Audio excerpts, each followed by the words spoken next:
Bismillahirrahmanirrahim. Assalamualaikum warahmatullahi wabarakatuh. Kali ini saya akan menjelaskan tentang model infrastruktur jaringan. Jaringan komputer atau yang biasa disebut dengan jaringan adalah sebuah kumpulan komputer dan peralatan lainnya yang terhubung dalam satu kesatuan.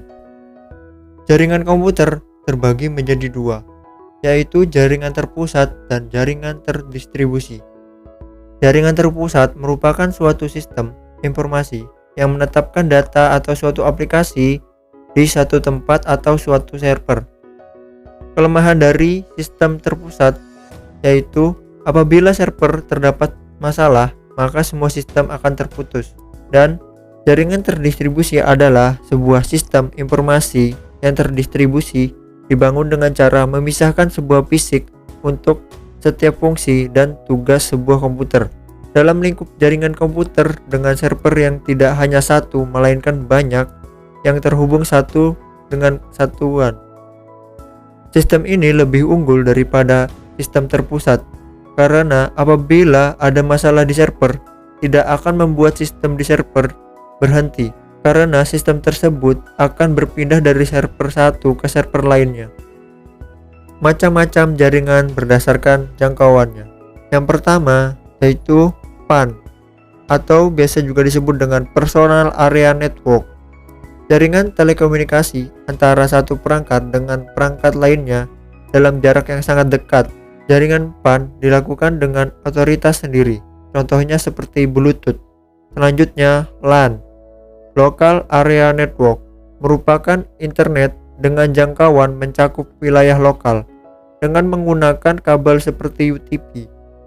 Yang ketiga ada MAN atau yang sering disebut dengan Metropolitan Area Network, adalah jaringan komputer yang mencakup wilayah yang luas seperti wilayah perkotaan.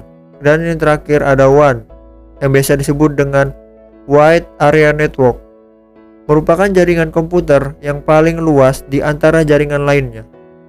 WAN mencakup antar negara ataupun benua. Jaringan WAN terhubung menggunakan kabel fiber optik yang ditanamkan di dalam tanah maupun di dasar laut. Jaringan berdasarkan cara aksesnya, yaitu jaringan intranet dan jaringan internet.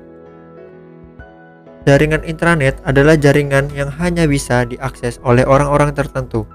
Contohnya seperti server yang ada di kantor. Hanya beberapa orang saja yang dapat mengakses server tersebut. Dan ketika kita ingin mengakses di luar kantor, kita dapat mengakses dengan VPN. Jaringan internet adalah jaringan yang tersedia secara umum. Jaringan ini sifatnya luas dan dapat diakses dimanapun, kapanpun, dan oleh siapapun. Jaringan ini memiliki cakupan yang sangat luas hingga di seluruh dunia.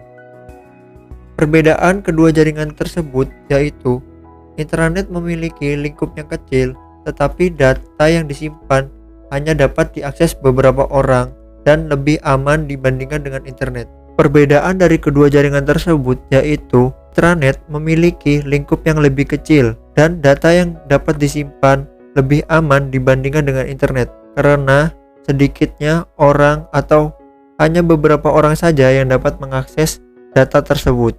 Dan internet sebaliknya, cakupan atau jangkauan internet sangat luas yang dapat diakses oleh siapapun. Kelemahannya, data yang disimpan bisa diambil atau dilihat oleh orang lain secara umum.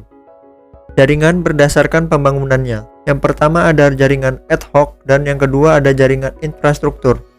Jaringan ad hoc adalah jaringan yang bersifat sementara dan tidak menetap. Sedangkan jaringan infrastruktur kebalikannya, yaitu jaringan yang bersifat menetap. Biasanya jaringan ad hoc digunakan pada saat terjadi bencana untuk membuat sebuah komunikasi karena fasilitas internet yang rusak akibat bencana.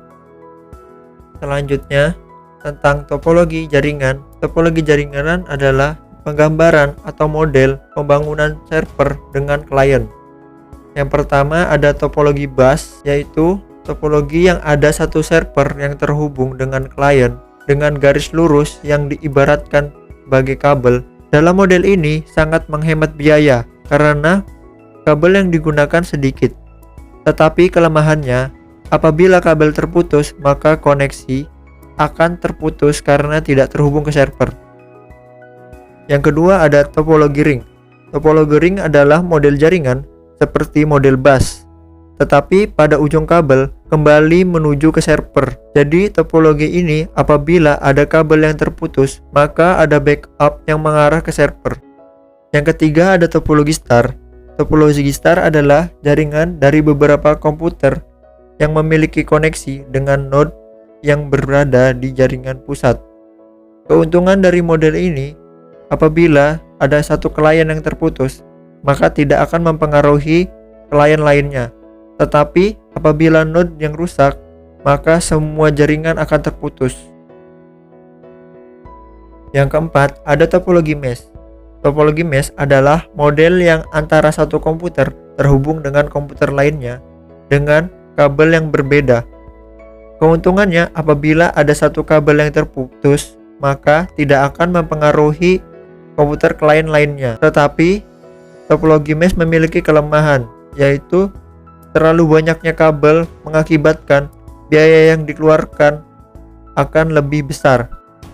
Yang kelima atau yang terakhir ada topologi tree, merupakan gabungan dari beberapa topologi star yang dihubungkan dengan topologi bus. Jadi setiap topologi star akan terhubung ke topologi star lainnya menggunakan topologi bus. Biasanya dalam topologi ini terdapat beberapa tingkatan jaringan, dan jaringan yang berada di tingkatan yang lebih tinggi dapat mengontrol jaringan yang berada pada tingkatan yang lebih rendah. Jaringan berdasarkan penyambungannya ada dua, yaitu jaringan berkabel dan jaringan nirkabel. Jaringan berkabel adalah jaringan yang terhubung menggunakan kabel dan sifatnya masih lokal, maka jangkauannya tidak terlalu luas.